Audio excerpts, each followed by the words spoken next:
C'est là une chose solennelle. De toutes parts dans l'Église chrétienne s'élèvent des plaintes concernant l'absence de piété véritable et d'intégrité morale, même parmi les membres professants des églises chrétiennes.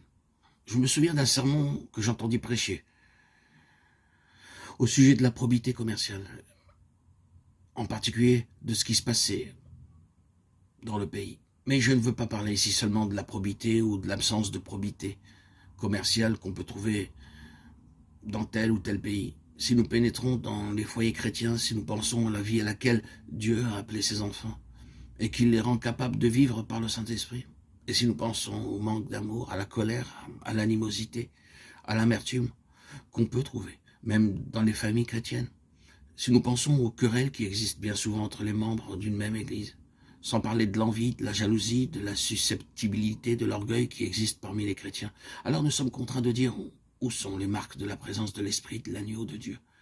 Elles sont absentes, malheureusement absentes. Beaucoup de gens parlent de ces choses comme si elles étaient le résultat naturel de notre faiblesse et ne pouvaient être empêchées. Beaucoup de gens considèrent ces choses comme des péchés, mais cependant, ils ont abandonné l'espoir d'en triompher.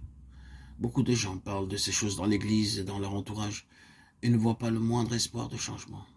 Il n'y a pas d'espoir, en effet, à moins qu'un changement radical se produise, à moins que l'Église de Christ commence à voir que tout péché de la part d'un croyant vient de la chair, vient d'une vie charnelle au sein de nos activités religieuses, vient d'un effort personnel pour servir Dieu. Jusqu'à ce que nous apprenions à confesser et jusqu'à ce que nous commencions à voir que nous devons d'une façon ou d'une autre obtenir la puissance du Saint-Esprit dans l'Église de Christ. Tous nos efforts seront voués à l'échec. Comment l'Église a-t-elle commencé à la Pentecôte? Elle a commencé par le Saint-Esprit. Mais hélas, combien l'Église au siècle suivant a continué par la chair? Les chrétiens voulurent perfectionner l'Église par des moyens charnels. Nous bénissons Dieu pour la réforme qui a restauré la grande doctrine de la justification par la foi. Mais nous ne croyons pas qu'à ce moment-là, la puissance du Saint-Esprit a été pleinement restaurée. Si nous croyons fermement que Dieu aurait pitié de son Église dans les derniers temps, nous savons que ce sera parce que la doctrine concernant le Saint-Esprit ne sera pas seulement étudiée, mais que la vérité au sujet du Saint-Esprit sera recherchée de tout cœur.